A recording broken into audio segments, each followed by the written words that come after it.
But if after asking yourself the question about whether this is a good time to talk about this with your friend because you are both in a place where you can listen to one another, then you are another step closer to communicating about this in a skillful way that could have a positive impact. I don't like to argue, so I say nothing and fume for days. How do I set boundaries without sounding like a jerk? I hate the idea that I might accidentally offend somebody, so sometimes I'd just rather say nothing at all.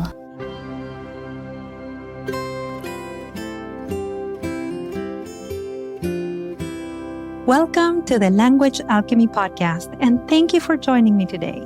This is your host, Alejandra, a transformative communication teacher and coach who's devoted to helping multicultural individuals and couples engaged in personal growth transform their lives and relationships through conscious communication. Thank you so much for joining me. If you're here for the first time or you are a long-time listener, I'm so grateful you are taking 15 minutes of your day for your Conscious Communication Podcast workshop.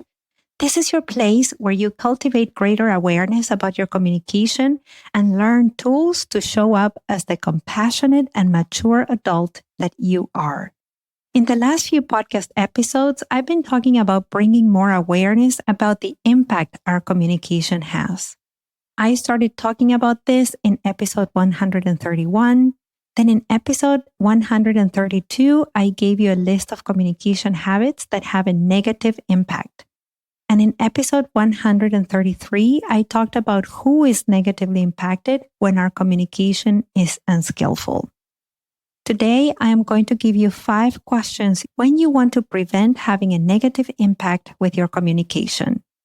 For this episode, you may want to take notes. So if you want to pause to grab a pen and a journal or open your favorite note app, do so now before we dive in.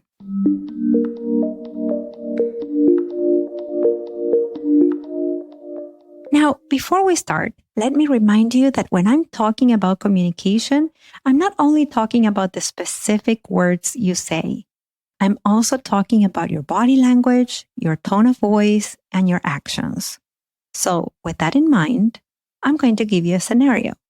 Imagine that you'd like to tell a friend of yours that you have been upset with them for some time because you feel like you're putting more effort in your friendship than they have, and you're the only one who contacts them to do things together. You notice that you are the one who calls them, that you are the one who's following up when you know your friend had an important event. And you don't feel reciprocated. You feel hurt. How do you say all that to your friend in a way that doesn't have a negative impact on them, on yourself, or on your friendship? How do you tell your friend how you really feel and what you would like to have more of in your friendship in a way that your friend can hear you, in a way that can lead to a deeper sense of connection? Well, something you can do before you talk to your friend is to consider asking yourself some questions and check in with yourself to see in what kind of condition you are in to have this conversation. Most of these questions come from the Buddhist concept of wise speech, the idea that we can express ourselves anchored in our capacity to let our essential wisdom emerge. According to Buddhism, our essential wisdom is consistently loving, compassionate, and kind. So let's go to these 5 questions. The first question you need to ask yourself before you talk to your friend is what I want to talk about useful? Would it be useful for you, for your friend, and for your friendship to let your friend know how you feel and what you would like in your friendship? If the answer is no, that it wouldn't be useful because your friend told you a couple of times that other friends gave them the same kind of feedback and your friend got so upset that they ended the friendship, and your intention is to continue to be friends with this person, then that would not be useful. But if the answer is yes, it would be useful to let them know how you feel and what you would like in your friendship. Because how can they make changes if they're unaware of how you feel? If your answer is yes, it would be useful for you as well because you don't want to let resentment fester and have this friendship die. And when you think about it further, it would be useful to let your friend know about how you feel and what you need in the friendship at the moment, because then your friendship could go deeper and be stronger than it is right now. Then you are one step closer to being able to communicate about this in a skillful way that could have a positive impact.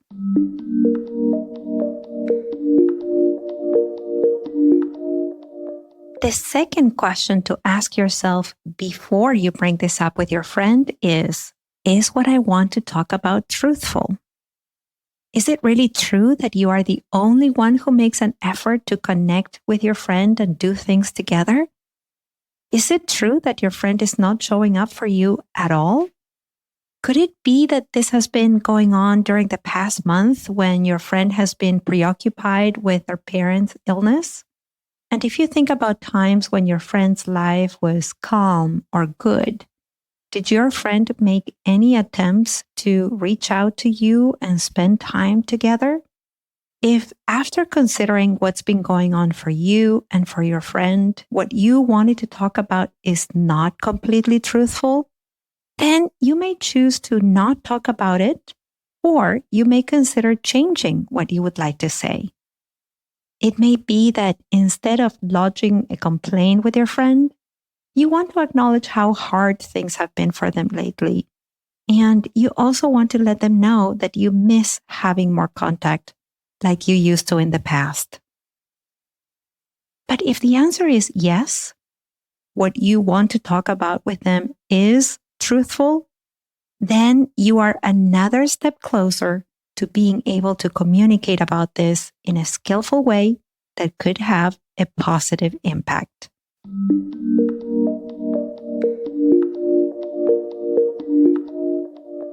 The third question you can ask yourself before you talk to your friend is this a good time to talk about this because we're both in a place where we can listen to one another?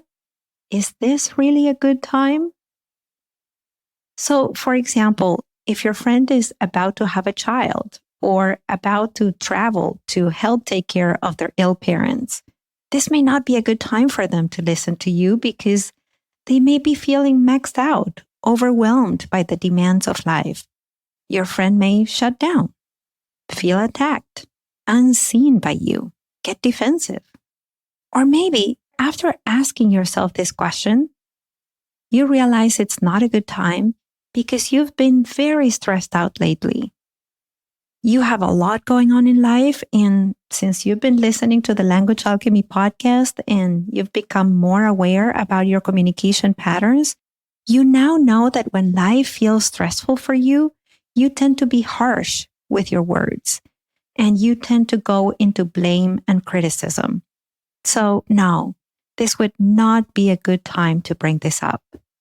It might be more skillful to wait. But if after asking yourself the question about whether this is a good time to talk about this with your friend because you are both in a place where you can listen to one another, then you are another step closer to communicating about this in a skillful way that could have a positive impact.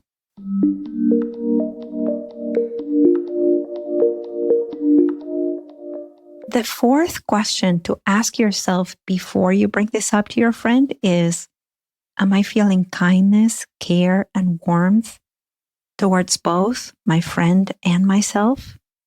So, for example, if you have waited for so long to say this to your friend, and you know it's useful, truthful, and timely, but you feel so angry with your friend, and you have a lot of judgment about them in your internal dialogue, a dialogue that describes them as selfish, uncaring, inconsiderate, and describes you as generous, caring, too good and also a victim for getting into friendships like this one, then those angry feelings are going to show up in your tone of voice.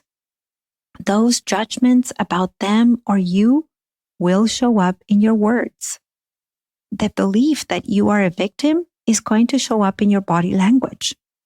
So this would not be a moment to have this kind of conversation with your friend. What would be more useful, though, would be to do some internal work until you regain the sense of kindness, care, and warmth that you've had for your friend in the past. However, if your answer is yes, I do feel a sense of kindness, care, and warmth towards both of us, then you are another step closer to talking to your friend in a way that can have a positive impact.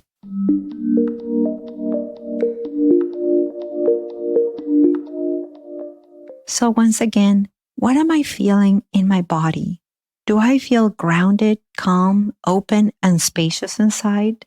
Because if you feel tense, tight, shut down, or if it's intense in your body, then what you'd like to talk about with your friend might be tinted by past trauma or a past experience with someone else that left a big imprint in your psyche.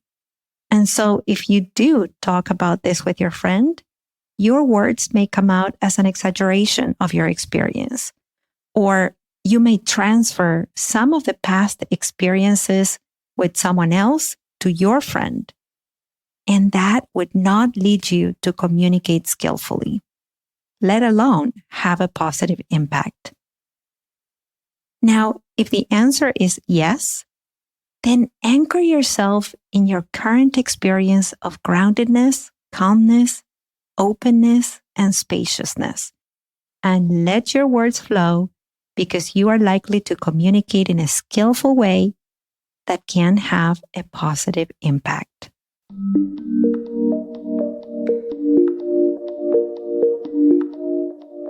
These questions have helped me in so many occasions to decide whether I wanted to talk about something important, sensitive, or difficult with someone I cared about, or whether it was more important to wait. This is the practice I do each time I need to have one of these conversations, whether it's with a friend, with my beloved Matthew, with someone I work with, a client, or a family member. These questions have helped so many of my clients communicate something important skillfully and have a deeper sense of connection with others and even have their support. Now, before I repeat these 5 questions, you need to have a yes to all of these questions. Even if you have 4 yeses and 1 no, wait until you have 5 yeses before you communicate in this scenario with your friend. The 5 questions are, number 1, is what I want to talk about useful? Number 2, is what I want to talk about truthful? Number 3, is this a good time to talk about this because we are both in a place where we can listen to one another? Number 4, am I feeling kindness, care, and warmth towards both of us? And number 5, what am I feeling in my body? Am I feeling grounded, calm, open, and spacious inside? Once you have a yes to these 5 questions, go ahead and communicate what you needed to say. Now, if you don't know how to start the conversation, don't worry, I got you covered. Listen to episode number 51, titled 3 Mistakes to Avoid When Starting a Difficult Conversation. And now let's recap what you've heard in this episode. Today, I shared with you 5 questions you can ask yourself before you share something important with another person. These 5 questions will help you decide if your communication is likely to be skillful or unskillful, and whether your communication is likely to have a positive or a negative impact. If you notice you can't have skillful conversations with the closest people in your life, Or if you now realize that when you bring important things up, there's a negative impact, then it's time to get some support.